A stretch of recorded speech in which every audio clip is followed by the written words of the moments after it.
ایک دفعہ کا ذکر ہے، ایک گاؤں میں ایک جگہ ہوا کرتی تھی، وہاں پر کنواں ہوا کرتا تھا۔ اس کنویں کا پانی جو بھی پیا کرتا تھا، وہاں پر موجود چڑیل اس کو مار دیا کرتی تھی۔ ایک دن ایک آدمی بازار جا رہا تھا تو وہ سوچتا ہے کنویں کو دیکھ کر، ارے بازار تو ابھی بہت دور ہے، مجھے پیاس بھی بہت تیز لگ رہی ہے، کیوں نہ اس کنویں میں سے پانی نکال لوں۔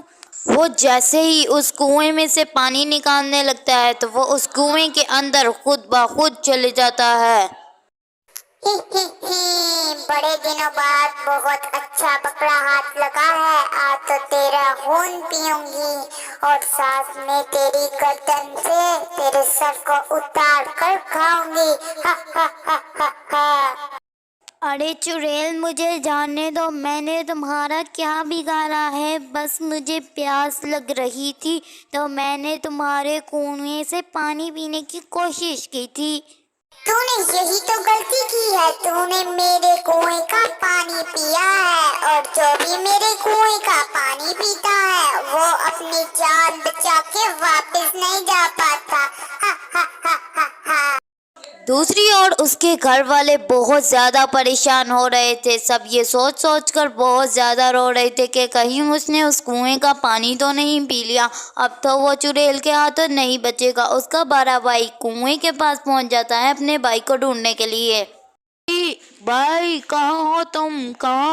کیا تم اس کنویں کے اندر ہو؟ اور اگر اندر ہو تو جواب دو۔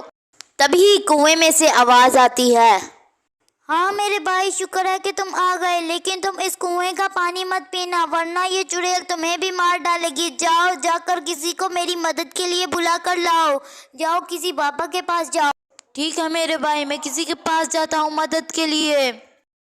اور پھر وہ اپنے بھائی کے کہے مطابق ایک بابا کے پاس چلے جاتا ہے اور وہ بابا اس کی مدد کرتا ہے اور اس کے ساتھ اس کنویں کے پاس چلے جاتا ہے۔ اے چڑیل، اسے چھوڑ دے اور یہاں سے باہر نکل جا ورنہ تیرے ساتھ اچھا نہیں ہوگا۔ پھر وہ چڑیل کنویں سے باہر آ جاتی ہے اور بابا کچھ پڑھنے لگتا ہے، اور جیسے ہی بابا اس کے اوپر پھونک مارتا ہے وہ چڑیل جلنے لگتی ہے اور تھوڑی ہی دیر میں وہ چڑیل جل کر ختم ہو جاتی ہے۔